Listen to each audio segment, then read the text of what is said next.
Media one എന്ന് പറഞ്ഞ ചാനലിനെ മീഡിയ വൺ ജമാഅത്തി ഇസ്ലാമിയുടെ ചാനലെന്നും Okay. സുഡാപ്പി ചാനലെന്നും വിളിച്ചിട്ടുണ്ട്.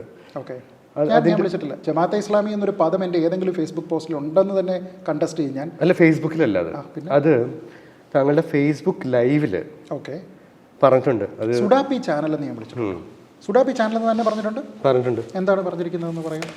ഞാൻ ആ ഡേറ്റ് പറയാം, ലൈവിന്റെ ഡേറ്റ്. ലൈവ് ഞാൻ ചെയ്തിട്ടുള്ളത് എനിക്കറിയാം. പക്ഷേ സുഡാപ്പി ചാനൽ എന്ന് പറയുമോ? സുഡാപ്പി ചാനൽ എന്ന് പറയാനുള്ള സാധ്യത വളരെ കുറവാണ്. എന്തായാലും ലൈവിൽ നമുക്ക് നോക്കാലോ. സുഡാപ്പി ചാനൽ എന്ന് ഞാൻ വിളിക്കാനുള്ള സാധ്യത തീരെയില്ല. അങ്ങനെ സംസാരിക്കാനുള്ള സാധ്യതയില്ല. ശരി, അങ്ങനെ സംസാരിച്ചിട്ടില്ലെങ്കിൽ നല്ലത്. അല്ല, അങ്ങനെ ഉണ്ടാവാനുള്ള സാധ്യത ഇല്ല എന്നാണ് എൻ്റെ ഒരു ഓർമ്മ. ലൈവിനെ പറ്റി എനിക്കറിയാം. അന്നൊരു വിഷയം ആ ചാനലുമായിട്ടുണ്ടായിരുന്നു. അതിനുശേഷം ലൈവാണ്. പക്ഷേ അങ്ങനെ വിളിക്കാനുള്ള സാധ്യത എനിക്ക് തോന്നുന്നില്ല. കാരണം എനിക്ക് അവിടെ വളരെ സുഹൃത്തുക്കൾ ഉണ്ട്. അവരുടെ ഒരു നയത്തിനെയാണ് ഞാൻ എതിർക്കുന്നത്. അവരെടുത്തിരുന്ന ഒരു നയത്തിനെ മാത്രമാണ്. പക്ഷേ ആ ചാനൽ